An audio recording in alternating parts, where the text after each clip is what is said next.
Hello everyone, welcome to ओकुल India के सबसे अफोर्डेबल लर्निंग प्लेटफॉर्म में आप सभी लोगों का एक बार फिर से बहुत बहुत स्वागत है। 18 दिसंबर 2025 थर्सडे यानी गुरुवार का दिन और इंडियन एक्सप्रेस न्यूज़ एनालिसिस की आईना सीरीज लेकर मैं शांतनु सनवाल एक बार फिर से आपके सामने हाजिर हूँ। तो चलिए शुरू करते हैं।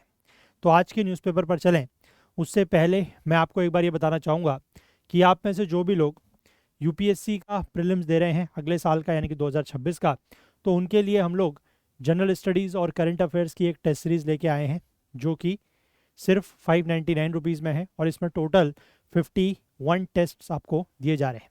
तो आप में से जो भी लोग इंटरेस्टेड हैं वो इसमें ज्वाइन कर सकते हैं। इसमें अलग अलग आपको टेस्ट मिल जाएंगे, एनसीईआरटी बेस्ड टेस्ट भी हैं। इसके बाद जीएस के भी कुछ सेक्शनल और फुल लेंथ टेस्ट्स हैं।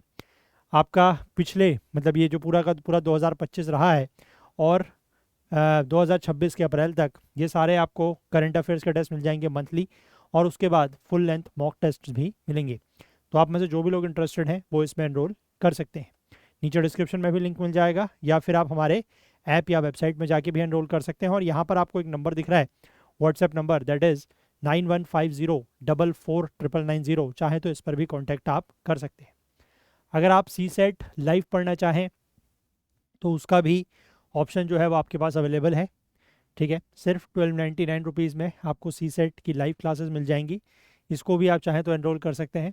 और अगर हम बात करें रिकॉर्डेड क्लासेस की, अगर आप due to any reasons live classes attend नहीं कर सकते हैं तो आप रिकॉर्डेड क्लासेस का बैच भी एनरोल कर सकते हैं। ठीक है, this is only at 499 rupees. ये सारे के सारे लिंक्स आपको डिस्क्रिप्शन में मिल जाएंगे या हमारे ऐप या वेबसाइट के थ्रू जाके भी आप एनरोल कर सकते हैं। क्लियर है बात? चलिए अब हम लोग जो है वो अपने आज के न्यूज़पेपर पर चलते हैं और जो इंपॉर्टेंट आर्टिकल्स हैं वो देखते हैं। पहले हम लोग बात करेंगे कुछ आर्टिकल्स की जो हमें कल के न्यूज़पेपर में कवर करने थे। ठीक है, तो उसकी बात करेंगे, उसके बाद फिर आज के न्यूज़पेपर पर आएंगे। तो सबसे पहले बात करें, एक बॉलीवुड मूवी है जिसका नाम है होम बाउंड। ठीक है, याद रखें होम बाउंड मूवी, इसको जो अगले साल मतलब 2025 का जो ऑस्कर है जो 2026 में दिया जाएगा, मार्च के महीने में ये कार्यक्रम होगा। और 98th, ठीक है, 98th अकेडमी अवार्ड्स उसको कहा जा रहा है, उसके लिए ये मूवी शॉर्टलिस्ट हुई है, दैट इज़ होम बाउंड। ठीक है, इसमें बेसिकली कई सारी मूवीज़ जो है वो सबमिट की जाती हैं। ठीक है, उसमें से फिर जब टूवर्ड्स द एंड होता है तो पहले 15 मूवीज़ को जो है वो सिलेक्ट किया जाता है, उसके बाद फाइनल 5 को सिलेक्ट किया जाता है। तो अभी परसों यानी कि 16 दिसंबर के दिन जो लास्ट 15 हैं या जो फाइनल 15 मूवीज़ हैं उसमें इस मूवी को शॉर्टलिस्ट किया गया है, दैट इज़ होम बाउंड। नाम याद रखिएगा, बेस्ट इंटरनेशनल फीचर फिल्म। ठीक है, इंटरनेशनल फीचर फिल्म कैटेगरी में इसको जो है वो शॉर्टलिस्ट किया गया है इन द लास्ट 15। ठीक है, और लास्ट 5 का जो अनाउंसमेंट है वो होगा 22 जनवरी को। ठीक है, जो लास्ट 5 यानी कि फाइनल 5 हैं, तो वहाँ पर जो मतलब कौन कौन सी मूवीज़ हैं जो फाइनल 5 में आती हैं उनका नाम है वो 22 जनवरी को डिसाइड होगा। तो मेरा यहाँ पर आपसे सवाल ये है कि क्या इंडिया की किसी भी मूवी को आज तक ऑस्कर अवार्ड मिला है? ठीक है, ये मेरा सवाल है, ध्यान से सुनिएगा कि आज तक पूरे इतिहास में क्या कभी भी इंडिया की किसी मूवी को कोई ऑस्कर अवार्ड मिला है या नहीं मिला है? ठीक है, अगर मिला है तो कौन सी है उसका नाम मुझे बताइएगा, और किस ईयर में मिला वो भी आप मुझे बताइएगा कमेंट सेक्शन में। ठीक है, चलिए, तो एक तो न्यूज़ ये हो गई, इसको नोट डाउन करें। इसके बाद ये कल के ही न्यूज़पेपर के दो आर्टिकल्स हैं जो हमें और देखने हैं। तो यहाँ पर मैंने आपको अभी 2 दिन पहले एक बिल का जिक्र किया था, है ना, that is VBG Ramji bill. कौन सा बिल था? विकसित भारत गारंटी फॉर रोजगार एंड आजीविका मिशन ग्रामीण। ठीक है, और ये बिल किस लिए था? जो एग्जिस्टिंग MG नरेगा स्कीम है उसमें बदलाव करने के लिए। ठीक है, तो उसमें आपको एक क्लॉज याद होगा, मैंने आपको बताया था कि उस जो नया वाला ये VBG रामजी बिल है, इसमें एक नया क्लॉज ये लाया गया है कि during the peak agricultural season, ठीक है, पीक एग्रीकल्चरल सीजन के दौरान 60 दिन के लिए, है ना, जो काम है वो इस स्कीम के अंतर्गत नहीं दिया जाएगा। और वो 60 दिन का पीरियड जो है वो नोटिफाई कौन करेगा? स्टेट नोटिफाई करेगा, है ना। सेक्शन 6 सब सेक्शन 1 में ये बात लिखी गई है, हमने डिस्कस किया था पूरे उस बिल के जो प्रोविजंस थे वो। अब इस जो ये प्रोविज़न है कि एग्रीकल्चरल सीजन के दौरान, है ना, during the peak agricultural season, खासकर सोइंग और हार्वेस्टिंग के दौरान, है ना, बुआई और कटाई के दौरान 60 दिन के लिए इस स्कीम के अंतर्गत काम नहीं दिया जाएगा, है ना, कोई काम जो है वो शुरू नहीं किया जाएगा, और जो भी काम है वो 60 दिनों के लिए इस स्कीम के अंतर्गत नहीं होगा।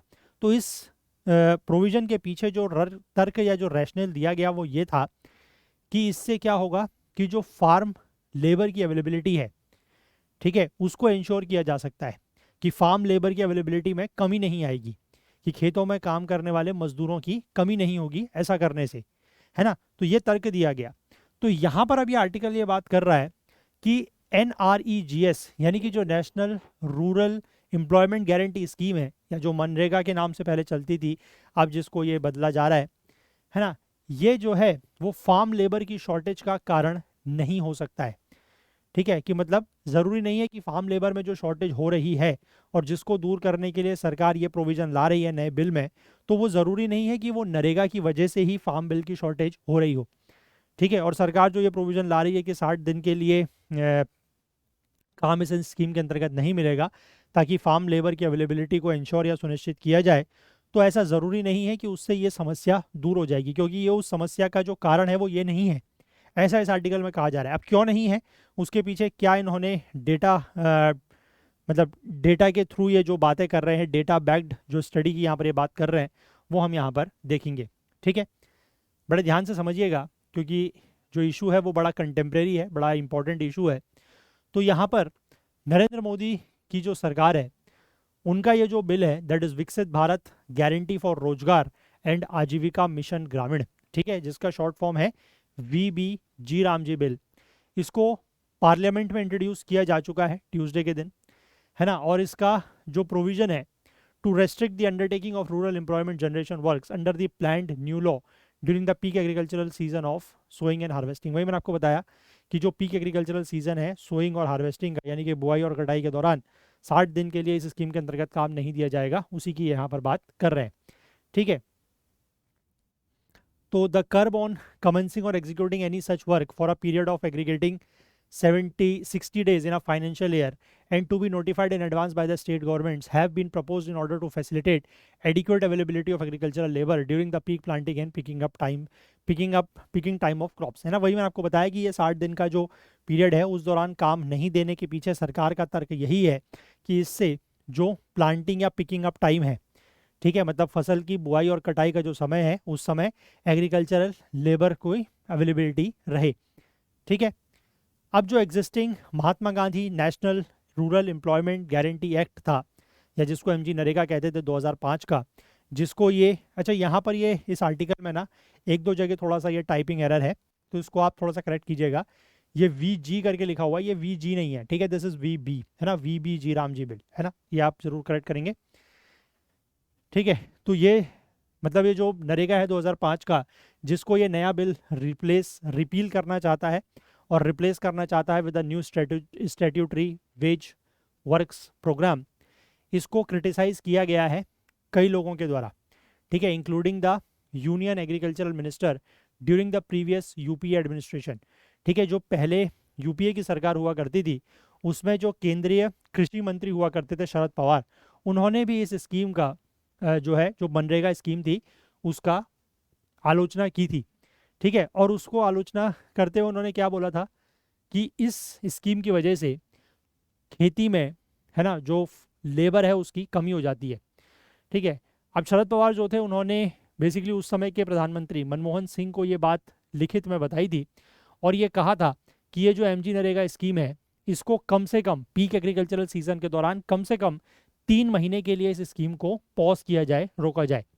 ठीक है, हालांकि जो ये VBG रामजी बिल है, यहाँ पर फिर से करेक्शन आप करेंगे, ये G नहीं है, this is VBG Ramji bill जो है, उसमें सिर्फ 2 महीने या 60 दिन के ब्रेक की बात कही गई है। ठीक है, तो यानी कि इस बात को भी ध्यान रखिएगा कि पिछली जो UPA सरकार थी, जिस सरकार के दौरान 2005 में ये बिल लाया गया था, मतलब ये पूरा जो मनरेगा लाया गया था एक्ट, जब से ये चल रहा है 2005 से, तो पिछली जो UPA की सरकार थी, उसके कृषि मंत्री शरद पवार ने भी उस समय के प्रधानमंत्री मनमोहन सिंह को ये बातें लिखी थी। ठीक है, और इस बात की चिंता जाहिर की थी कि इससे जो है वो एग्रीकल्चरल लेबर की शॉर्टेज होगी तो कम से कम 3 महीने के लिए इस स्कीम को during the peak agricultural season रोका जाए। ठीक है, हालांकि यहाँ पर जो नया बिल है उसमें 3 महीने तो नहीं लेकिन 60 दिन या 2 महीने के ब्रेक का प्रोविजन रखा गया है। ठीक है, अब देखिए धीमे धीमे हम आगे बढ़ेंगे और ये बात कर रहा है कि MG NREGA is believed to have led to a tightening of the rural labour market and enhance the bargaining power of both farm and non farm workers.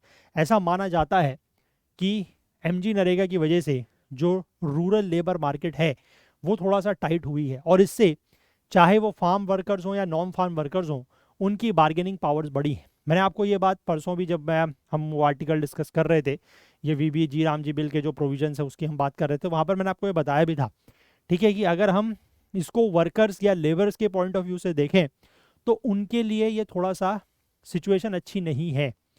ठीक है, या नहीं हो सकती है। उसके पीछे रीज़न या मैंने आपको तर्क यही दिया था कि अगर मनरेगा स्कीम लागू है, ठीक है, पूरे साल भर अगर उनको काम मिल रहा है तो जो लेबर्स हैं जो एग्रीकल्चर के क्षेत्र में भी या फार्म में भी काम कर सकते हैं उनके पास ये पावर रहेगी कि वो अपने मालिक से थोड़ा सा नेगोशिएशन या बार्गेनिंग कर सकते हैं। ठीक है, क्योंकि अदरवाइज उनके पास ये ऑप्शन रहेगा कि अगर आप हमें जो खेती है अगर उसमें इतना पैसा नहीं दे रहे हैं, इतनी वेजेस नहीं दे रहे हैं, है ना, रोजाना के जो भत्ता है वो इतना नहीं दे रहे हैं, तो हम फिर मनरेगा में काम करने चले जाते हैं, तो उनकी थोड़ा सा बार्गेनिंग पावर रहेगी। लेकिन अब इस नए बिल के आने से होगा क्या कि उनको 60 दिन का काम वहाँ पर मिलना नहीं है। ठीक है, जो एग्रीकल्चर में काम करने वाले लोग हैं जो मालिक हैं उनको ये पता है कि इनके पास कोई काम है नहीं, तो वो उनको कम पैसा देंगे और लेबर भी बदले में कंपेल्ड होंगे, मजबूर होंगे कि कम पैसे में काम करना पड़ेगा उनको, क्योंकि उनके पास कोई ऑप्शन ही नहीं है। पहले ऑप्शन होता तो वो बार्गेनिंग कर सकते थे कि भैया मुझे आप मान लीजिए कहिए कि दिन का 300 रुपये दीजिए, नहीं तो मैं तो मनरेगा में जा रहा हूँ, मुझे वहाँ काम मिल रहा है। ठीक है, लेकिन अब मान लीजिए उनको 250 रुपये भी अगर कोई देगा या 200 रुपये भी देगा तो उनको काम करने के लिए राज़ी होना पड़ेगा, बिकॉज उनके पास कोई दूसरा काम ही नहीं है, क्योंकि उस पीरियड में जो 60 दिन का पीरियड है उस दौरान उनको मनरेगा से काम नहीं मिलेगा। ठीक है, मतलब ये जो नई स्कीम है उससे काम नहीं मिलेगा। समझ गए बात आप? अब यहाँ पर एक टेबल में और ये चीज़ वो कह रहे हैं कि this does not however seem to be reflected in wages. ठीक है, वेजेस में ये चीज़ें हमें जो है वो नहीं दिखाई दे रही हैं। ऐसा माना जरूर जाता था कि मनरेगा की वजह से रूरल लेबर मार्केट टाइट हो रहा है और इससे चाहे वो फार्म वर्कर्स हो या नॉन फार्म वर्कर्स हो उनकी जो बार्गेनिंग पावर है वो बढ़ रही है, लेकिन हालांकि वेजेस से ऐसा नहीं दिखता। कैसे? देखिए यहाँ पर पिछले 10 सालों की, मतलब 2024-25 से पहले के 10 सालों की लगातार यहाँ पर रूरल वेजेस की ग्रोथ दी गई है। ठीक है, और ये जो वेजेस की ग्रोथ है ये basically daily wage rate data for 25 occupations जिसको लेबर ब्यूरो ने कंपाइल किया है और इसको कलेक्ट किया गया है over 600 sample villages spread over 20 states of India. ठीक है, तो वहाँ से हमें, मैं आपको एक बार ये टेबल दिखाता हूँ फिर आगे बात करते हैं। ये वो टेबल है जिसकी बात की जा रही है। ठीक है, this is the rural wage growth has barely kept pace with inflation. ठीक है, आप यहाँ पर देख सकते हैं 2015-16 से लेकर 24-25 तक का डेटा है। ये रूरल वेज ग्रोथ है। ठीक है, कि हर साल जो है वो वेज ग्रोथ कितनी हो रही है। ठीक है, ये रूरल की, मतलब ओवरऑल रूरल के सभी सेक्टर्स को मिला के, और ये है सिर्फ एग्रीकल्चर सेक्टर की। ठीक है, और ये बात कर रहा है, ये कॉलम थर्ड कॉलम बात कर रहा है अबाउट दी इन्फ्लेशन की, कि महंगाई की जो दर है वो किस रेट से ग्रो कर रही है। ठीक है, अभी पहले कुछ पढ़ते हैं फिर टेबल पे फिर से आएंगे। तो यहाँ पर यह लिखा हुआ है कि इस टेबल से हमें ये पता लगता है कि अगर हम year on year growth in rural wages की बात करें, ठीक है, एक सिंपल ऑल इंडिया का एवरेज लेकर for male labourers across all the occupations, तो ये लगभग 3.6% से 6.4% तक रही है। ठीक है, ये बात हो रही है ओवरऑल की, मतलब सभी सेक्टर्स को मिला के, ये पहले कॉलम की बात हो रही है। ठीक है, तो 3.6 से लेके, ठीक है, लगभग 3.55 3.6 यहाँ से लेकर 6.4 तक ये ग्रोथ जो है वो रही है। ठीक है, ये ओवरऑल है रूरल का ओवरऑल। ठीक है, और इसमें अगर हम बात करें कि ये जो पिछले 10 सालों का डेटा है, इनमें से 4 साल ऐसे रहे हैं 2015-16, 19-20, 21-22 और 22-23, जहाँ पर जो ग्रोथ है नॉमिनल रूरल वेजेस की वो कंज्यूमर प्राइस इन्फ्लेशन से कम रही है। ठीक है, मतलब जो वेज में ग्रोथ है वो कम हो रही है ना, उनकी तनख्वाह या उनका जो वेज है वो कम बढ़ रहा है और इन्फ्लेशन ज़्यादा तेज़ी से बढ़ रहा है। इसका मतलब क्या है कि जब आप नॉमिनल वेजेस को इन्फ्लेशन से एडजस्ट करेंगे and you arrive at a real wages, तो रियल वेजेस का मतलब गिर रही है। ठीक है, इसको आप ऐसे समझिए कि आपको अगर आज मतलब इस साल वेज मिल रही है डेली की, मान लीजिए 100 रुपये, ठीक है, और किसी चीज़ का सामान प्राइस भी, लेट से आप किसी भी चीज़ का प्राइस मान लीजिए, let say you take onions और you take tomatoes, anything, any vegetable आप कंसिडर कर लीजिए कि उसका प्राइस पर केजी 100 रुपये है आज इस साल। ठीक है, अगले साल आपकी जो वेजेस हैं वो मान लीजिए 5% बढ़ती हैं। ठीक है, तो अभी आपके पास 100 रुपये था और सब्जी जो है वो 1 किलो 100 रुपये की मिल रही थी, तो आप 1 किलो सब्जी उस 100 रुपये से खरीद सकते थे। ठीक है, लेकिन आपकी जो वेज है वो अगले साल 5% से बढ़ती है, तो आपकी वेज अगले साल कितनी हो जाएगी, 105 रुपये। ठीक है, और वहीं अगर मान लीजिए इन्फ्लेशन जो है वो कहीं 6% से बढ़ गया, ठीक है, तो सब्जी का प्राइस जो आज 100 रुपये किलो है वो अगले साल 106 रुपये हो गया। तो पहले आप जब 100 रुपये से 1 किलो सब्जी खरीद पा रहे थे, लेकिन अगले साल क्या होगा कि आपका तो 105 रुपये हुआ है जो वेज है, लेकिन सब्जी 1 किलो 106 रुपये की हो गई। तो अब आप उस 1 किलो सब्जी अपने एक दिन के प्राइस से या एक दिन के वेज से नहीं खरीद पाएंगे, है ना। तो इसका मतलब क्या है कि इन्फ्लेशन को जब हम एडजस्ट कर रहे हैं, है ना, जब हम वेजेस को, नॉमिनल वेजेस को इन्फ्लेशन से एडजस्ट कर रहे हैं, तो हमें ये दिख रहा है कि रियल वेजेस जो है वो गिर रही है। ठीक है, और ये बेसिकली बात कर रहे हैं 4 सालों की, यानी कि 2015-16 में आप देख सकते हैं कि जो वेजेस की इंक्रीज है 4.7% रही है, 4.79, लेकिन इन्फ्लेशन ज़्यादा बढ़ा है। ठीक है, फिर बात कर रहे हैं 2019-20 की, वहाँ पर भी यही चीज़ देखने को मिल रही है, 3.55, 4.25। इसके बाद हम बात करें 20-21 की, सॉरी 21-22 की और 22-23 की, 3.88, 5.38, 5.43, 6.87। तो पिछले 10 सालों में ये 4 साल ऐसे रहे हैं कि जब नॉमिनल वेजेस की जो ग्रोथ है, ठीक है, रूरल सेक्टर की बात कर रहे हैं, जो नॉमिनल वेजेस की ग्रोथ है वो कंपेयर टू इन्फ्लेशन कम रही है। दैट मीन्स रियल वेजेस जो है वो वाकई में कम हो रही हैं। इसका मतलब क्या है कि किसानों की वाकई में जो पैसा है वो उनकी जेब से कम हो रहा है, क्योंकि पैसा कम नहीं हो रहा है, बट आप इसको ये कहेंगे कि उनकी जो क्रय शक्ति है, जो परचेजिंग पावर है वो कम हो रही है। ठीक है, क्योंकि अभी आप 100 रुपये से 1 किलो सब्जी खरीद सकते हैं, जैसे इस साल मैंने बताया। अगले साल अगर सब्जी का दाम 106 रुपये हो गया, महंगाई 6% की दर से बढ़ी इन्फ्लेशन, और आपकी जो वेज है वो 5% से बढ़ी, तो अगले साल आप 105 रुपये में 1 किलो सब्जी नहीं खरीद पाएंगे। तो इसका मतलब क्या हुआ कि आपका, ये कह सकते हैं कि परचेजिंग पावर कम हो गई। ठीक है, इस बात को समझे आप। अब इसके बाद आगे क्या लिखा है देखिए, बाकी सालों के लिए, अदर ईयर्स, मतलब इन 4 साल को छोड़ के जो बाकी 6 साल हैं, उनमें जो रियल वेज ग्रोथ है, that is nominal minus inflation, that topped 1% only in 17-18। सिर्फ 2017-18 में अगर हम देखें तो 17-18 में 5.17 और 6.31 से 3.61, यानी कि इनके बीच का आप डिफरेंस ले तो 1% से ज़्यादा है। बाकी हर वर्ष में, ठीक है, वो 4 साल छोड़ दें, ये 17-18 का 1 साल छोड़ दें, बाकी सभी में अगर आप देखेंगे तो आप रूरल की जो नॉमिनल वेजेस माइनस अगर इन्फ्लेशन करते हैं तो 1% के अंदर ही वो दिख रहा है। ठीक है, बात आप समझ गए। अब लेकिन यहाँ पर एक पॉइंट ये है कि जो एग्रीकल्चरल वेजेस की ग्रोथ है, ठीक है, वो ओवरऑल रूरल वेजेस से ज़्यादा है ना। और ये पिछले 10 सालों में से 8 साल में ऐसा हुआ है। सिर्फ 2 साल ऐसे रहे हैं, 15-16 और 19-20, जब रूरल वेजेस जो हैं वो एग्रीकल्चरल वेजेस या फार्म वेजेस से तेज़ी से बढ़ती हुई दिखाई दे रही हैं। इन दोनों का कंपेयर कर रहे हैं, फर्स्ट एंड सेकंड कॉलम का। ठीक है, इसमें आप कौन से साल बताए हैं इन्होंने, 2018-19 और नहीं 15-16 और 19-20। 15-16 में आप देख सकते हैं कि रूरल वेजेस जो है वो एग्रीकल्चरल वेजेस से ज़्यादा है, और 19-20 में भी रूरल वेजेस एग्रीकल्चरल वेजेस से ज़्यादा है। बाकी हर साल अगर आप चेक करें तो एग्रीकल्चरल वेजेस ही आपको रूरल वेजेस से ज़्यादा दिखाई देंगी। ठीक है, यहाँ तक बात समझे। अब लेबर ब्यूरो का जो डेटा है, इसमें बेसिकली एग्रीकल्चर का जो सेक्टर है उसमें वो 12 ऑक्यूपेशंस को कंसिडर करते हैं। ठीक है, जैसे कि वो क्या क्या हो सकते हैं, प्लॉइंग, टिलिंग। ठीक है, प्लॉइंग टिलिंग मतलब जो क्या कहते हैं, बीज बोने के लिए जो ज़मीन तैयार की जाती है वो हो गया। सोइंग प्लांटिंग, सोइंग प्लांटिंग मतलब वही बुआई, है ना। फिर वाटरिंग इरिगेशन मतलब सिंचाई करना। फिर प्लांट प्रोटेक्शन, है ना, फसलों की सुरक्षा। हार्वेस्टिंग, थ्रेशिंग, विनोइंग, ये सारा आपका वही आ गया, कटाई के बाद जो धान वगैरह या जो गेहूँ वगैरह को अलग किया जाता है पौधे से, है ना। पिकिंग ऑफ कॉमर्शियल क्रॉप्स, ठीक है, जो कॉमर्शियल क्रॉप्स हैं, हॉर्टिकल्चर क्रॉप्स वगैरह हैं, उनको पिक करना। जैसे टी प्लांटेशन वगैरह होता है तो जो पत्तियां वगैरह तोड़ी जाती हैं या जो भी फल या सब्जियां वगैरह तोड़े जाते हैं, तो उसकी बात हो रही है। ठीक है, एनिमल हस्बेंड्री वर्क, ठीक है, क्रॉप एंड प्रोड्यूस की पैकेजिंग, जो फसल वगैरह को जो पैक किया जाता है, कार्टन्स में पैक किया जाता है, या जो क्या बोलते हैं उनको, बैग्स वगैरह होते हैं, जूट बैग्स, उनमें पैक किया जाता है, वो चीज़ हो गई। ठीक है, लॉगिंग, वुड कटिंग, है ना, लॉगिंग करना, वुड कटिंग करना, inland fishing, coastal deep sea fishing, ये सारे के सारे जो है वो एग्रीकल्चर सेक्टर में या एग्रीकल्चर कैटेगरी में कैटेगराइज किए गए हैं लेबर ब्यूरो के द्वारा। और बाकी जो 13 ऑक्यूपेशंस हैं जिनको नॉन एग्रीकल्चरल ऑक्यूपेशंस माना जाता है, उसमें हो गया प्लमर। प्लमर मतलब जो आपके घर में वो जो ये होता है ना, नल वल लगे होते हैं, इन सब की जो रिपेयरिंग करता है, प्लमर हो गया। इलेक्ट्रीशियन हो गया, जो बिजली वगैरह का काम करते हैं, है ना। मैसन हो गया, मैसन मतलब जो मिस्त्री होते हैं, ठीक है, जो घर वगैरह बनाते हैं, जो आपका ईंटों की दीवार खड़ी करते हैं या प्लास्टर वगैरह करते हैं, वो मैसन हो गया।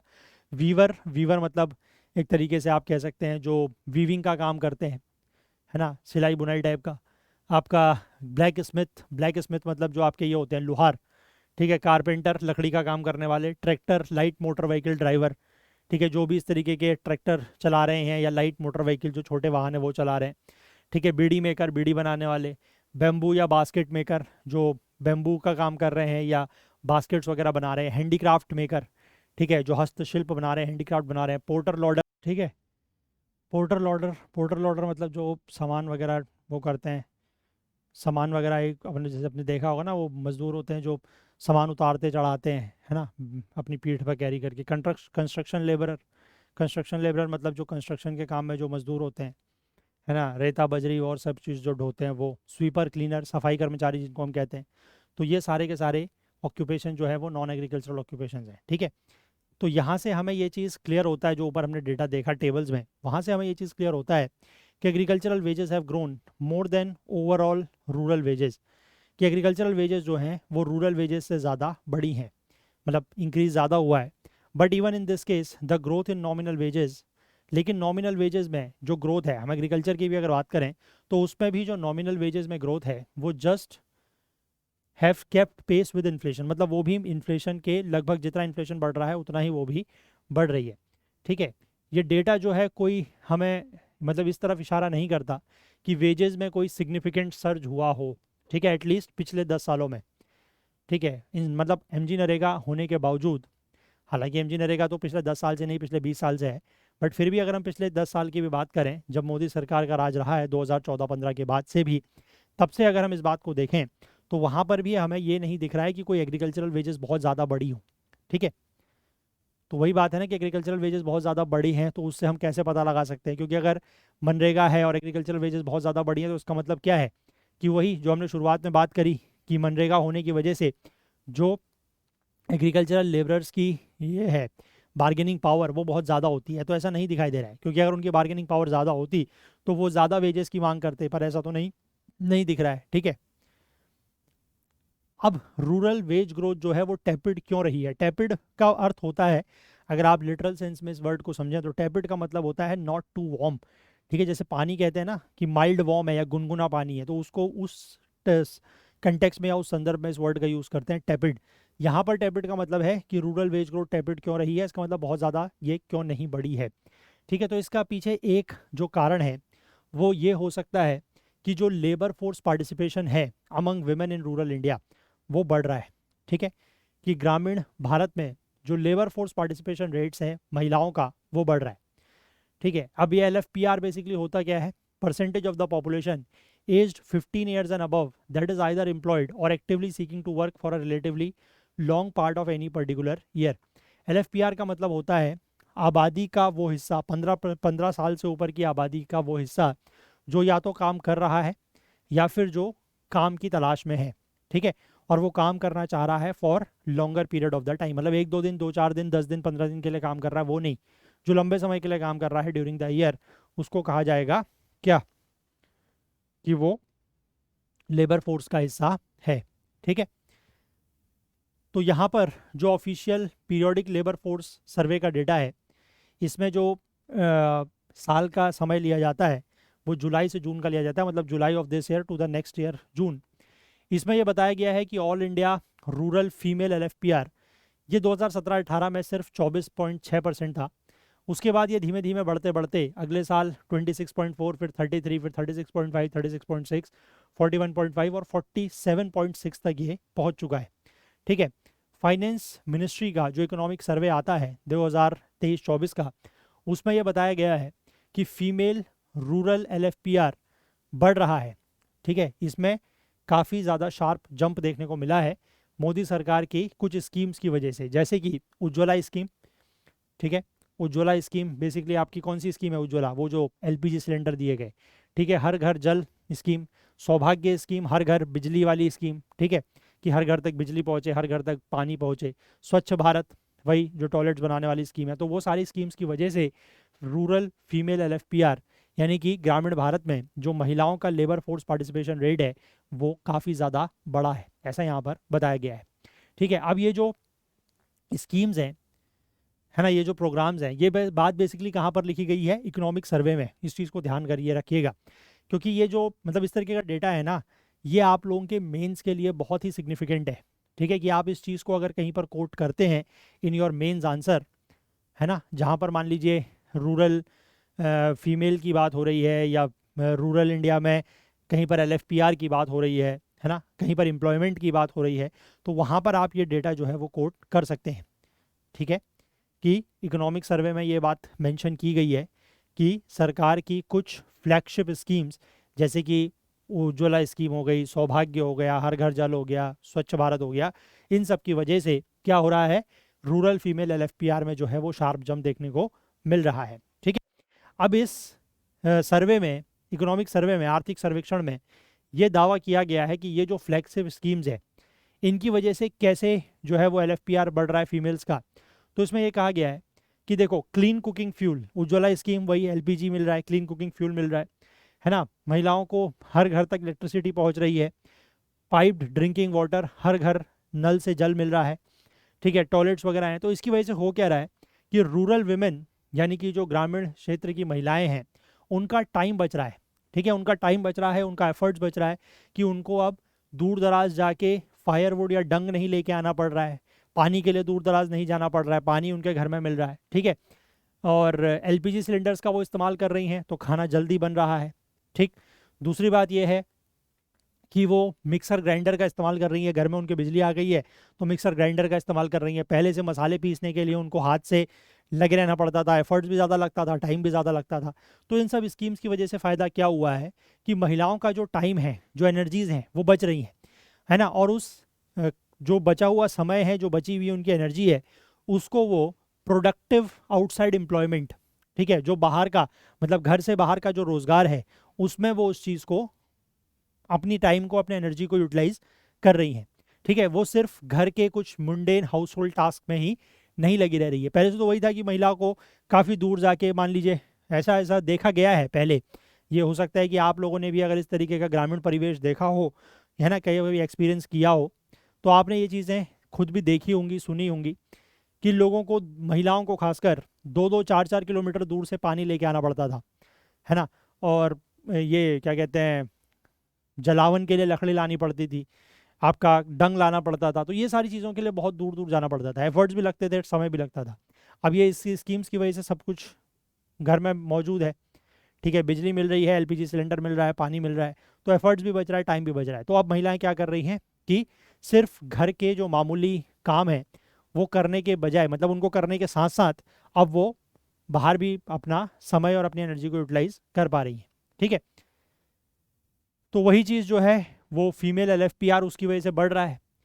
ठीक है, and ended up doing is also boost the aggregate size of India's rural workforce, और इससे इंडिया के जो रूरल का वर्कफोर्स है वो भी बढ़ रहा है। ठीक है, the resultant rightward shift of the labour supply curve, as economist would call it, basically more people working willing to work at the same or lower rates has then exerted downward pressure on rural wages। अब इससे क्या हो रहा है कि female LFPR अगर बढ़ रहा है तो ऑब्वियस सी बात है कि जो लेबर की सप्लाई है, ठीक है, अब ज़्यादा लोग जो है वो काम करने के लिए अवेलेबल हैं। ठीक है, मतलब लेबर की सप्लाई बढ़ गई, और जिस भी चीज़ की सप्लाई अगर बढ़ती है तो ऑब्वियस सी बात है कि वो चीज़ सस्ती हो जाती है। तो लेबर की सप्लाई अगर बढ़ गई, मतलब ज़्यादा लोग जो है वो काम करने वाले हो गए, तो ऑब्वियस सी बात है कि क्या होगा, सस्ते में लेबर मिल जाएगी। तो इसी वजह से जो उनकी रूरल वेजेस है उसमें डाउनवर्ड प्रेशर या उसमें गिरावट देखने को मिली है।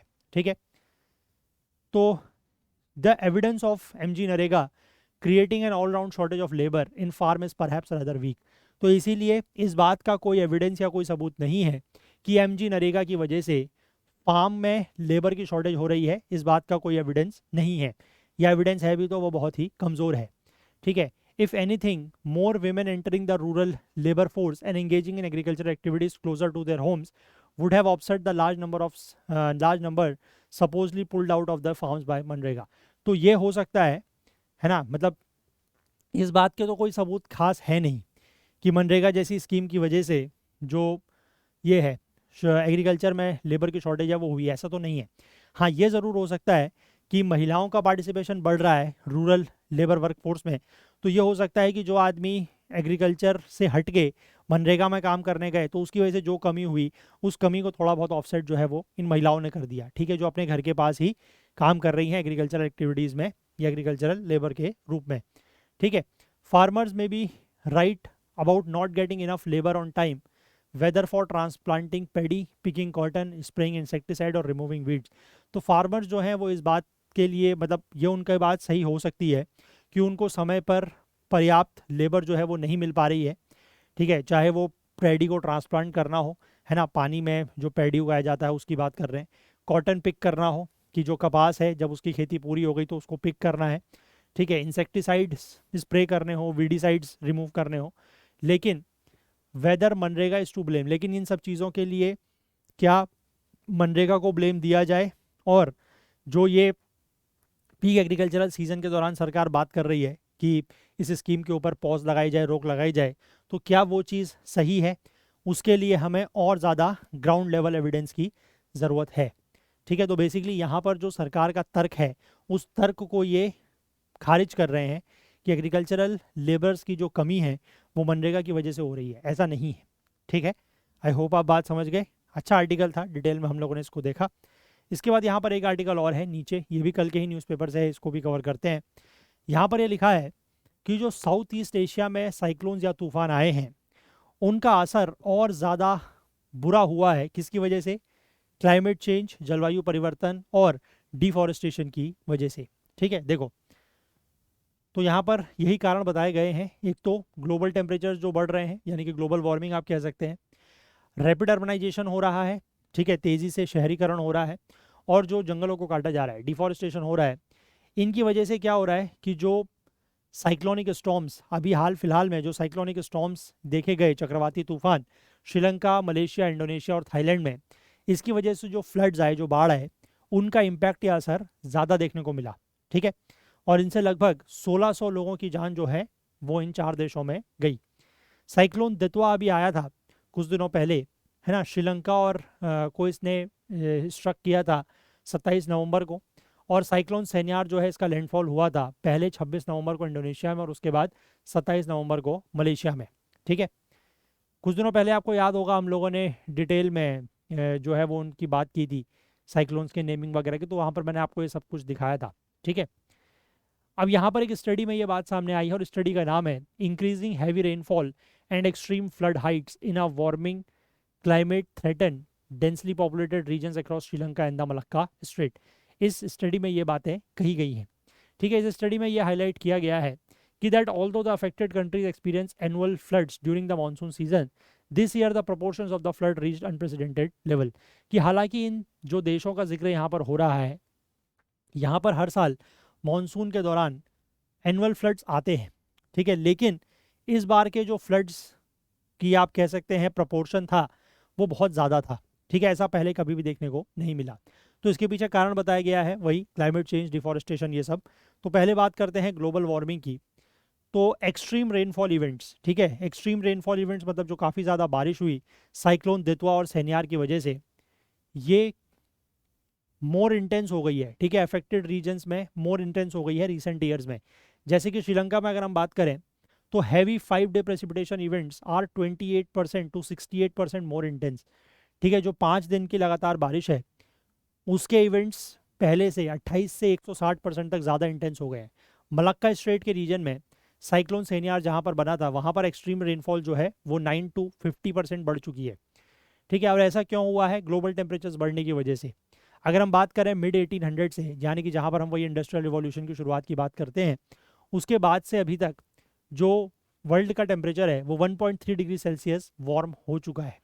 ठीक है, इसकी वजह से क्या हो रहा है कि टेम्परेचर अगर बढ़ रहा है तो इससे पानी जो है वो इवेपोरेट हो रहा है ज़्यादा, ठीक है, ना सिर्फ लैंड से बल्कि ओशंस और अदर वाटर बॉडीज से भी पानी इवेपोरेट हो रहा है, ठीक है। और ऑब्वियस सी बात है कि अगर टेम्परेचर ज़्यादा होगा तो जो मॉइस्चर कैरिंग कैपेसिटी होती है एयर की वो भी बढ़ जाती है, ठीक है, कि वार्मर एटमॉस्फेयर जो है वो ज़्यादा मॉइस्चर होल्ड कर सकता है ना। उसके पीछे यहाँ पर मतलब उसका एक डेटा यहाँ पर दिया गया है कि for every 1 degree Celsius rise in average temperature the atmosphere can hold 7% more moisture, यानी कि एटमॉस्फेयर का टेम्परेचर अगर एक डिग्री सेल्सियस से बढ़ता है तो उसकी जो मॉइस्चर कैरिंग कैपेसिटी है वो 7% बढ़ जाती है।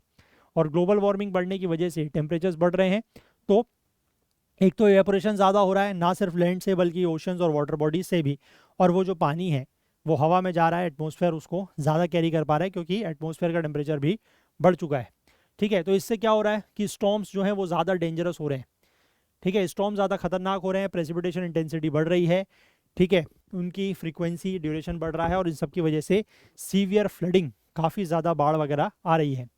ऐसे समय में जब साइक्लोन्स दितवा और सेन्यार जो है उसने इन अफेक्टेड रीजन्स में एक्सट्रीम रेनफॉल कॉज किया, बहुत ज़्यादा बारिश हुई, तो sea surface temperature north Indian Ocean में जहाँ पर ये स्टॉर्म्स ओरिजिनेट हुए वो 1991 से लेकर 2021 का जो एवरेज है, मतलब पिछले 30 सालों के एवरेज की बात करें तो उसमें ओशन का टेम्परेचर जो है, नॉर्थ इंडियन ओशन का जो टेम्परेचर है वो 0.2 डिग्री सेल्सियस ज़्यादा था, ठीक है। तो अब ऑब्वियस ही बात है कि अगर ओशंस का टेम्परेचर बढ़ेगा तो होगा क्या कि जो ट्रॉपिकल साइक्लोन्स के लिए एनर्जी रिक्वायर्ड है ना, फॉर देयर डेवलपमेंट और इवेपोरेशन वगैरह, वो बढ़ जाएगा, तो उससे रेनफॉल हैवी होगा, ठीक है, ज़्यादा भारी बारिश होगी।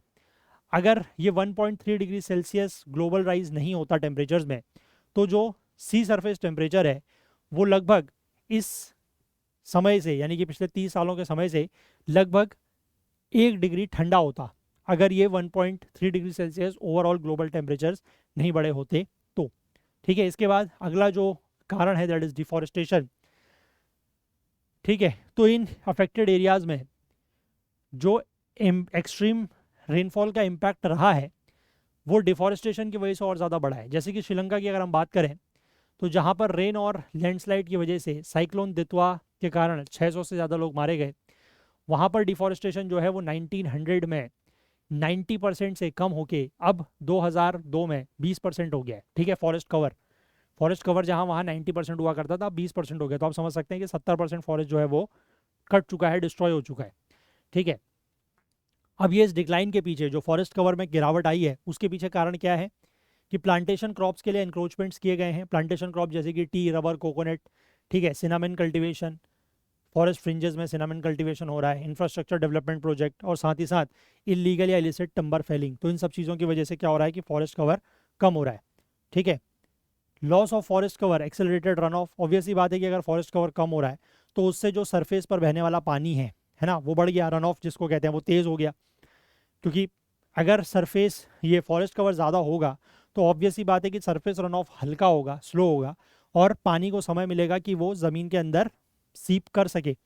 बट अगर कोई भी ऊपर सरफेस प्लेन है, उसमें कोई भी फॉरेस्ट कवर नहीं है, कोई भी प्लांट नहीं है, पौधे नहीं है, तो पानी जो है वो तेज़ी से सरफेस पर बहेगा, उसको नीचे मतलब एब्जॉर्ब होने का सरफेस में समय नहीं मिलेगा, ठीक है। तो यही चीज़ हुई है और इसकी वजह से जो फ्लड्स हैं वो ज़्यादा देखने को मिली हैं, ठीक है। इसी तरीके की चीज़ जो है वो इंडोनेशिया में भी देखने को मिला है कि लगभग 1991 से लेकर 2020 के बीच में वहाँ के 25% फॉरेस्ट जो हैं वो पाम ऑयल के प्रोडक्शन के लिए क्या कर लिए गए हैं, काट दिए गए हैं, ठीक है।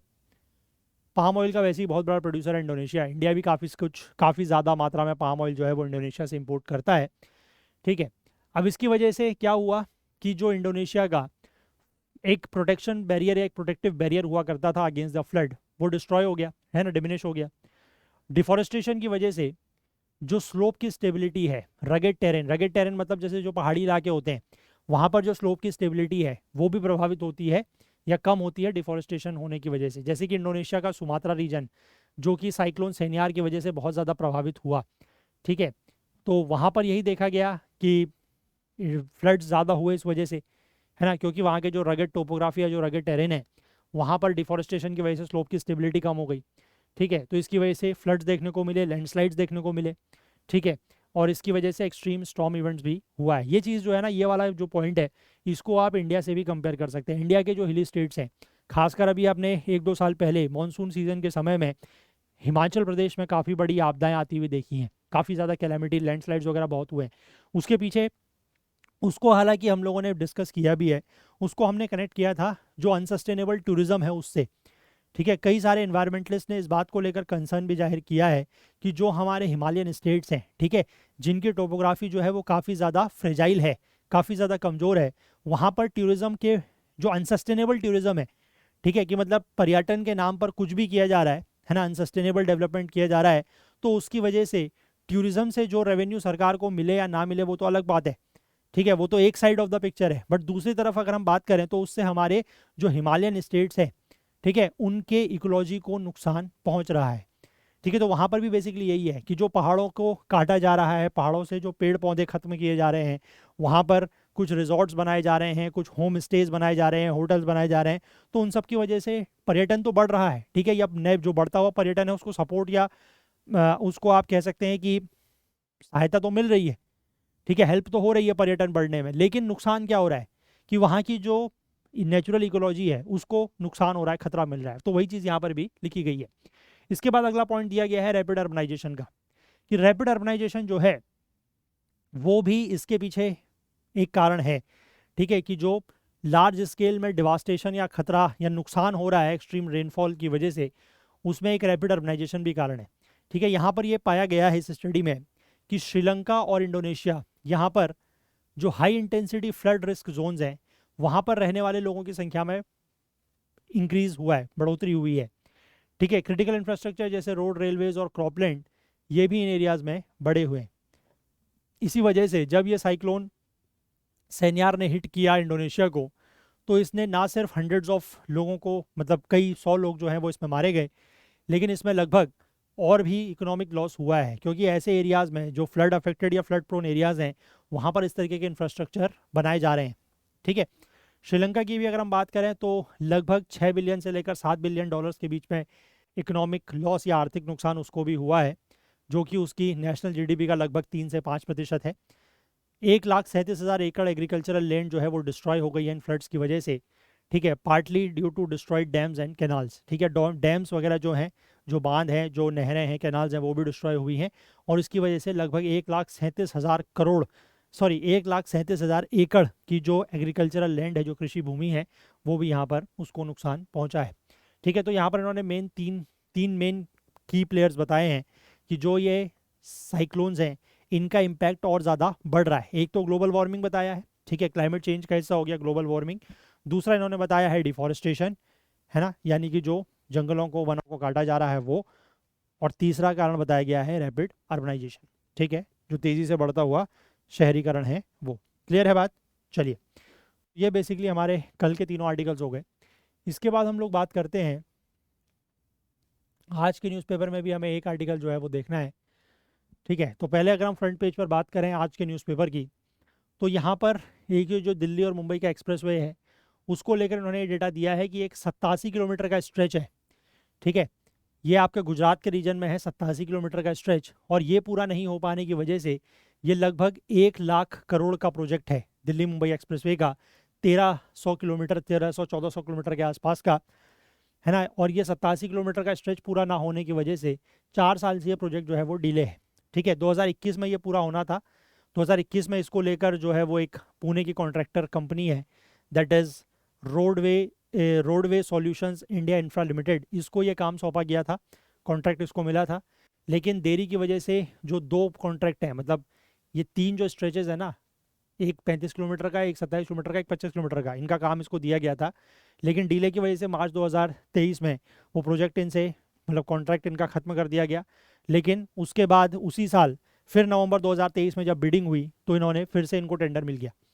ठीक है, तो अब इस कंपनी का ये कहना है कि हमें NHAI की तरफ से, जो national highway authority of India है, उसकी तरफ से हमें ज़मीन नहीं मिल रही है, तो हम ये हाईवे या एक्सप्रेस पे बनाए कहाँ पर। ठीक है, लेकिन सरकार का ये कहना है कि ये कुछ कंपनी गड़बड़ कर रही है। ठीक है, कुछ कॉन्ट्रेक्चुअल डिस्प्यूट्स वगैरह इनके हो रहे हैं, तो इसकी वजह से ये जो एग्जीक्यूशन है वो नहीं हो पा रहा है। तो अब देखते हैं इसमें आगे क्या निकलता है। ठीक है, दिल्ली की हवा की स्थिति तो आपको पता ही है, इतनी ख़राब हो गई है कि अब जो दिल्ली की सरकार है वो 50% वर्क फ्रॉम होम यहाँ पर किया जाएगा। और जितनी भी नॉन BS6 कार्स हैं, ठीक है, यानी कि BS6 व्हीकल्स जो नहीं हैं दिल्ली से बाहर के, उनको दिल्ली में एंट्री नहीं मिलेगी। आज से ही ये शुरू होने वाला है। इसके बाद यहाँ पर एक मिलिट्री एक्सरसाइज का जिक्र किया गया है। इंडिया और UAE की एक मिलिट्री एक्सरसाइज है जिसका नाम है एक्सरसाइज साइक्लोन, डेजर्ट साइक्लोन, ठीक है, ये याद रखिएगा, exercise desert cyclone between India and UAE, United Arab Emirates, इनके बीच की एक जॉइंट मिलिट्री एक्सरसाइज है। शुरू हो रही है आज से, 18 दिसंबर से शुरू हो रही है दुबई में, सॉरी UAE के अबू धाबी में, not in Dubai, in Abu Dhabi. Abu Dhabi basically UAE की कैपिटल, वहाँ पर ये शुरू हो रही है। 18 दिसंबर आज से शुरू होगी, 30 दिसंबर तक ये चलेगी। नाम याद रखिएगा, exercise desert cyclone between India and UAE, ठीक है। चलिए, इसके बाद एक आर्टिकल जो है वो हमें डिस्कस करना है एक्सप्लेन पेज पर। एक डिफेंस एक्विजिशन हुआ है, ठीक है, डिफेंस खरीद हुई है, उसकी बात करेंगे। बाकी तो आज और कुछ खास नहीं है, ये वाला है, ठीक है। नेवी ने इंडक्ट किया है second sea hawk chopper squadron in boost to India to anti submarine combat, ठीक है। देखो यहाँ पर क्या चीज़ जो है वो खरीदी गई है, कहाँ से खरीदी गई है, क्या इसका पर्पस है, अगर हम उसकी बात करें तो इंडियन नेवी ने, ठीक है, भारत की जो नौसेना है उसने second MH-60R helicopter squadron, squadron का मतलब होता है ग्रुप, ठीक है, हेलीकॉप्टर का एक ग्रुप या एक आप बेड़ा जिसको कहते हैं, इसको एक्वायर किया है, जिसका नाम है INAS 335। INAS का मतलब है इंडियन नेवल एयर स्क्वाड्रन, ठीक है। ये सेकंड है, फर्स्ट कौन सा वो बताऊंगा मैं आपको। और इसको जो है वो कमीशन किया गया है एट INS हंसा पे, ठीक है, INS Hansa naval base in Goa. और इस स्क्वाड्रन का नाम जो है, इसका निकनेम रखा गया है ऑसप्रेज, ठीक है। ये एक बेसिकली फिश हंटिंग बर्ड होती है, उसके नाम पर इसका नाम रखा गया है, दैट इज ऑसप्रेज। यह US ऑरिजिन सी हॉक्स हैं, जो कि ब्लैक हॉक का मैरीटाइम वर्जन है। और बेसिकली जो एक अमेरिकन मिलिट्री ट्रांसपोर्ट एयरक्राफ्ट है जिसका नाम है बेल बोइंग V-22 ऑस्प्रे, उससे ये अलग है, ठीक है। ये इंडिया की एंटी सबमरीन और सर्विलांस कैपेबिलिटीज़ को बढ़ाएगा और हमारे जो ब्लू वाटर ऑपरेशंस हैं उनको भी बूस्ट करेगा। तो जो फर्स्ट स्क्वाड्रन था इस सबमरीन हंटिंग हेलीकॉप्टर्स का, यानी कि INAS Indian naval air squadron 334, इसको इंडक्ट किया गया था INS गरुड़ा में, ठीक है। ये लास्ट ईयर यानी कि मार्च 2024 में इसको इंडक्ट किया गया था INS गरुड़ा में, कोच्चि में, ठीक है। और इसको इंस्ट्रक्ट किया गया है INS हंसा में इन गोवा, ठीक है। इसीलिए उसको बताया गया है कि ये सेकंड स्क्वाड्रन है। इस स्क्वाड्रन या एयरक्राफ्ट में जो है वो नेवी के फ्लीट ऑपरेशन से इंटीग्रेटेड है और ये शोर बेसिस से as well as aircraft carriers और लार्ज शिप्स सबसे ये जो है वो ऑपरेट कर सकता है। हेलीकॉप्टर को जो है वो वाइड रेंज ऑफ ऑपरेशंस के लिए डिज़ाइन किया गया है, anti submarine warfare, anti surface warfare, ठीक है, search and rescue missions and medical evacuation, इस सब तरीके के ऑपरेशंस में ये यूज़ किया जा सकता है। इसके बाद ये वर्टिकल रिप्लेनिशमेंट के लिए भी यूज़ कर सकते हैं। वर्टिकल रिप्लेनिशमेंट का मतलब होता है जैसे मान लीजिए कोई दो शिप्स हैं, ठीक है, एक शिप से आपको कुछ सामान या फ्यूल वगैरह दूसरे शिप में ट्रांसफ़र करना है, तो शिप को डॉक करने के बजाय या रोकने की बजाय, एक शिप कहीं पर है समुद्र में, एक शिप कहीं दूसरा समुद्र में है, ठीक है, दोनों समुद्र में है, दोनों को एक जगह कहीं पर रोकने या डॉक करने के बजाय एक शिप से हेलीकॉप्टर के थ्रू सामान उठाया, पिक किया और दूसरे में ले आए, that is known as vertical replenishment, ठीक है। तो वर्टिकल रिप्लेनिशमेंट भी इसके थ्रू किया जा सकता है, ठीक है। वही लिखा गया है कि जिसमें हेलीकॉप्टर के थ्रू जो लॉजिस्टिक्स या सप्लाईज हैं वो की जाती हैं between ships at sea and from shore to ship without the same having to dock और come next to each other, ठीक है। कि शिप का ज़रूरी नहीं है कि वो डॉक करे या एक दूसरे के नज़दीक हो, ठीक है। एक शिप शोर में हो सकता है, एक शिप पानी में हो सकता है, दोनों शिप कहीं पानी में हो सकते हैं दूर दूर, तो वर्टिकल रिप्लेनिशमेंट उनमें किया जा सकता है, ठीक है। और ये जो हेलीकॉप्टर्स हैं इनका स्क्वाड्रन मैंने आपको इसीलिए बताया कि ग्रुप या बेड़ा इसीलिए कहा गया है क्योंकि ऐसे 24 हेलीकॉप्टर जो हैं इनको एक्वायर किया गया है इंडिया के द्वारा फ्रॉम द US, अमेरिका से लिया गया है 15,000 करोड़ में, ठीक है। और ये हमारे जो ब्रिटिश ओरिजिन के सी किंग हेलीकॉप्टर्स हैं उनको रिप्लेस करेगा जो काफ़ी लंबे समय से सर्विस में रहे हैं। इस MH-60R की अगर हम फीचर्स की बात करें तो MH-60R जो है इसको प्राइमरीली डेवलप किया गया था एज पर US नेवी की स्पेसिफिकेशंस, ठीक है। किस कंपनी के द्वारा? लॉकहीड मार्टिन की एक कंपनी थी दैट इज सिकोर्स्काई, उसके द्वारा। इसका स्पेशल वर्जन जो है इन ब्लैक हॉक्स का, इसको ऑपरेशन नेपच्यून स्पेयर में यूज़ किया गया था। ये ऑपरेशन नेपच्यून स्पेयर वही है जिसमें ओसामा बिन लादेन को जो है वो मारा गया था अमेरिका के द्वारा। ठीक है, तो उसमें भी इसको, इस हेलीकॉप्टर्स को इस्तेमाल किया गया है। ठीक है, the on board mission system processes data from sensors to create a comprehensive situational picture of the sea surface and under water domain. ठीक है, इसमें एक ऑन बोर्ड मिशन सिस्टम लगा होता है जो कि सेंसर्स से डेटा को प्रोसेस करता है। ठीक है, उससे समुद्र में कहीं पर भी अगर आप चाहें तो वहाँ पर समुद्र में क्या स्थिति है ना, सरफेस पर पानी के अंदर की क्या स्थिति है, उन सबको आप जो है वो ट्रैक कर सकते हैं। ठीक है, तो इससे क्या है कि जो क्रू है वो मॉनिटर कर सकता है और शिप्स और सबमरीन्स को टारगेट भी कर सकता है। इन हेलीकॉप्टर्स में टॉर्पीडोज का इस्तेमाल किया जा सकता है। ठीक है, air to ground missiles, rockets, on board guns, ये सब इसमें यूज़ की जा सकती हैं इसके थ्रू। ठीक है, ये कन्वेंशनल और एसिमेट्रिक थ्रेट्स को काउंटर कर सकता है। नेवी का ये कहना है कि MH-60R जो है एक वर्सटाइल एसेट है जो कि बोथ कन्वेंशनल और एसिमेट्रिक थ्रेट्स को काउंटर कर सकता है। कन्वेंशनल थ्रेट्स का मतलब क्या है? कन्वेंशनल थ्रेट्स का मतलब है कि हेलीकॉप्टर जो है वो डिटेक्ट, ट्रैक और सबमरीन्स को काउंटर कर सकता है। इसका जो कोर रोल है वो कुछ इस तरीके के टूल्स का यूज़ कर सकता है ये, जैसे कि डिपिंग सोनार। सोनार आपको पता है, साउंड नेविगेशन एंड रेंजिंग। ठीक है, तो डिपिंग सोनार का मतलब है कि हवा से कोई पानी में इस तरीके का इंस्ट्रूमेंट जो सोनार का काम कर रहा है ना, नेविगेशन का काम कर रहा है, वो यूज़ किया जा सकता है। सोनो बॉयज़ भी इसी तरीके का होता है ना। टॉर्पीडोज बेसिकली एक मिसाइल टाइप की होती है जो एक पतले पाइप जैसे स्ट्रक्चर में बनाई होती है। ठीक है, ये शिप्स को टारगेट कर सकता है, माइन रिलेटेड रिकॉनेजेंस कर सकता है। ठीक है, और सी डिनाइल ऑपरेशंस में भी पार्टिसिपेट कर सकता है। सी डिनाइल ऑपरेशन एक तरीके की डिटरिंग टेक्नोलॉजी या एक डिटरिंग आप कह सकते हैं स्ट्रेटेजी या टेक्निक होती है जिसमें आप समुद्र के किसी हिस्से में किसी अपने दुश्मन को आने से रोक सकते हैं। ठीक है, और रोक इस तरीके से सकते हैं कि आप वहाँ पर इस तरीके के बहुत सारे अगर ये हथियार वगैरह जो है वो रखें, ठीक है, तो उससे आने से कोई भी डरेगा, तो वो सी डिनाइल ऑपरेशंस हो गया। ठीक है, तो इससे जो डीप सी है वहाँ पर इसकी स्ट्राइक, जो वॉरशिप्स हैं उनकी स्ट्राइक रेंज बढ़ती है। ठीक है, ये हो गए कन्वेंशनल थ्रेट्स। अगर हम एसिमेट्रिकल थ्रेट्स की बात करें तो वो हो सकते हैं मैरीटाइम टेरर, पायरेसी, स्मगलिंग, है ना, इन सबको रोका जा सकता है। सी बॉर्न इन्फिल्ट्रेशन, यानी कि समुद्र के रास्ते से कोई घुसपैठ हो रही है उसको रोका जा सकता है। सप्लाई चेन के डिसरप्शंस जो हैं उसको प्रिवेंट कर सकते हैं।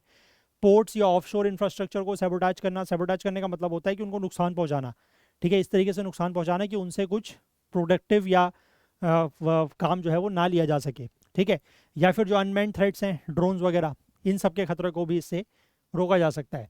ठीक है, इस तरीके के जो थ्रेट्स या खतरे हैं उनको एसिमेट्रिक या नॉन कन्वेंशनल इसलिए कहते हैं क्योंकि ये कंसीलमेंट टेक्टिक्स का यूज़ करते हैं। ठीक है, और वो भी नॉन स्टेट एक्टर्स के द्वारा। नॉन स्टेट एक्टर्स मतलब आप मान लीजिए पायरेट्स, टेररिस्ट, ये सब के द्वारा। ठीक है, अब पिछले महीने मिनिस्ट्री ऑफ डिफेंस ने एक 5 साल की सस्टेनमेंट पैक्ट जो है वो अमेरिका के साथ साइन किया है कि अमेरिका ही इन MH-60R की जो फ्लीट है उसको मेंटेन करेगा। ठीक है, इसमें लगभग 8,000 करोड़ का पैकेज है जो कवर करता है maintenance related aspect such as spares, repairs and technical support. ठीक है, कि इन हेलीकॉप्टर्स को लेकर जो भी टेक्निकल सपोर्ट देनी होगी या इसमें जो कोई रिपेयर करना होगा या कोई स्पेयर पार्ट वगैरह की ज़रूरत होगी तो वो सारा काम कौन करेगा? अभी 5 साल के लिए अमेरिका करेगा। ठीक है, आई होप आप बात समझ गए, तो इसको आप ले सकते हैं डिफेंस वाले पोर्शन में। क्लियर है? चलिए, तो यही सारे आर्टिकल्स थे जो आज हमें डिस्कस करने थे, तो सेशन को हम लोग इतना ही रखेंगे। और जाने से पहले मैं आपको एक बार फिर से बता दूं कि अगर आप लाइव CSET क्लास में जुड़ना चाहते हैं तो आपके पास ये ऑप्शन है, आप इसमें ज्वाइन कर सकते हैं। अगर आप रिकॉर्डेड क्लासेस पढ़ना चाहें तो उसका भी ऑप्शन अवेलेबल है। सारे कोर्सेज़ के लिंक आपको हमारे ऐप या वेबसाइट में मिल जाएंगे या नीचे डिस्क्रिप्शन में भी मिल जाएंगे। अगर आप प्रीलिम्स दे रहे हैं अगले साल का तो इस तरीके की एक टेस्ट सीरीज़ आप लोगों के पास ज़रूर होनी चाहिए, ओनली एट 599 रुपीज़, जिसमें टोटल 51 टेस्ट आपको मिल जाएंगे। तो अगर आपको आज का सेशन पसंद आया हो तो लाइक ज़रूर करें, ज़्यादा से ज़्यादा शेयर करें। आपके जो भी डाउट्स हैं, जो क्वेरीज हैं, वो आप कमेंट करें। चैनल को अभी तक आपने सब्सक्राइब नहीं किया है तो वो ज़रूर कर लें, बेल आइकन प्रेस करना ना भूलें ताकि वीडियोस के नोटिफिकेशन आपको ऑन टाइम मिलते रहें। हाईलाइटेड आर्टिकल्स के लिए आप हमारा करंट अफेयर्स ओकुल टेलीग्राम चैनल ज्वाइन कर सकते हैं। इसका लिंक आपको नीचे डिस्क्रिप्शन में मिल जाएगा, या फिर आप इसको करंट अफेयर्स ओकुल सर्च करके भी ज्वाइन कर सकते हैं, या इस QR कोड को स्कैन करके भी ज्वाइन कर सकते हैं। तो चलिए, आज के लिए इतना ही रखते हैं, बाकी कल को फिर से मिलेंगे इंडियन एक्सप्रेस न्यूज़ एनालिसिस या आईना सीरीज़ के साथ। तब तक के लिए अपना बहुत बहुत ध्यान रखें। Please do take care of your self. Thank you, have a nice day, bye bye.